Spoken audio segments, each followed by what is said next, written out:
Hai guys, tentunya kamu sering melihat tugu patung atau monumen pejuang di Bundaran Tipes Solo. Dan tentunya kamu penasaran ingin tahu sejarah di balik tugu patung ini. Nah, monumen ini bernama Monumen Pejuang yang diresmikan pada tanggal 9 November 1974 oleh Pangdam 7 Diponegoro Mayor Jenderal Yasir Hadibroto. Dan yang lebih menarik adalah ditetapkannya monumen ini sebagai bangunan cagar budaya. Nah, sebelum kamu nonton YouTube ini, jangan lupa subscribe, like, komentarmu, dan nyalakan notifikasinya.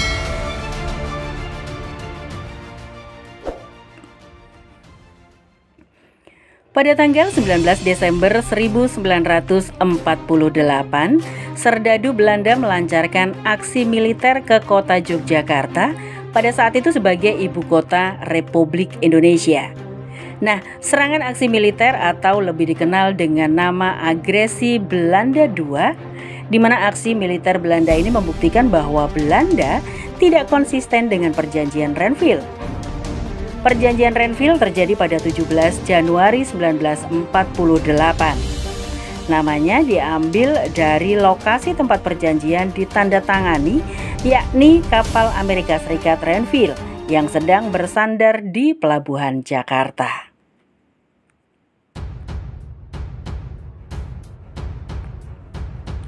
Serangan serdadu Belanda ini tidak saja terjadi di Yogyakarta sebagai ibu kota Republik Indonesia, tetapi juga terjadi di kota Solo.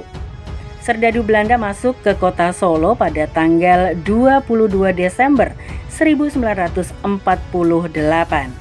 Dengan masuknya serdadu Belanda ini tentunya membuat rakyat Solo marah, mendapatkan perlawanan dari Tentara Keamanan Rakyat atau TKR dan tentara pelajar yang tergabung dalam Brigadir 17 Datasemen II.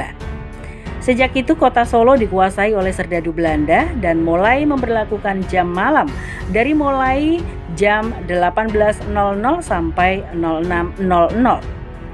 Pertempuran pun terjadi antara TKR dibantu tentara pelajar melawan serdadu Belanda. Saat itulah Solo berubah menjadi lautan api. Aksi serdadu Belanda terus membabi buta. Tidak saja menyerang TKR dan tentara pelajar, tetapi juga melakukan serangan pada masyarakat sipil, yaitu di markas dapur umum di daerah Gondang, di mana para perempuan dan anak-anak menjadi korban keganasan serdadu Belanda. Akhirnya, Slamet Riyadi dan Mayor Ahmadi memerintahkan melakukan serangan umum pada tanggal 7 sampai dengan tanggal 10 Agustus 1949.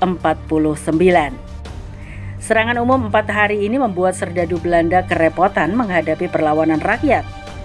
Maka pada tanggal 10 Agustus 1949 terjadi gencatan senjata dan semua pasukan di pihak tentara pelajar maupun serdadu Belanda ditarik mundur dari garis pertempuran. Lagi-lagi pihak Belanda melanggar perjanjian gencatan senjata. Aksi teror yang dilakukan serdadu Belanda terjadi pada tanggal 11 Agustus 1949, di mana serdadu Belanda melakukan pembantaian kepada rakyat sipil dengan menggunakan pelewang di sekitar Pasar Kembang dan Pasar Nongko. Tentunya hal ini membuat marah tentara pelajar, maka tentara pelajar melakukan pembalasan dengan menyerang balik serdadu Belanda. Terjadilah pertempuran besar dan akhirnya serdadu Belanda mulai ketakutan dan mengibarkan bendera putih sebagai tanda menyerah. Perundingan damai pun terjadi antara Slamet Riyadi dengan Kolonel Van Oort dari pihak Belanda. Untuk itulah sebagai tanda memperingati peristiwa ini didirikan Monumen Pejuang di kawasan Bundaran Tipes Solo. Patung Monumen Pejuang sebagai saksi bisu betapa heroiknya tentara pelajar mempertahankan kedaulatan Republik Indonesia dan juga sekaligus bukti semangat pantang menyerah dari anak-anak muda kita dalam mempertahankan kemerdekaan. Nah, itulah sekilas kisah misteri jejak sejarah Monumen Pejuang di Bundaran Tipes. Jangan lupa subscribe, like, komentarmu, dan nyalakan notifikasimu.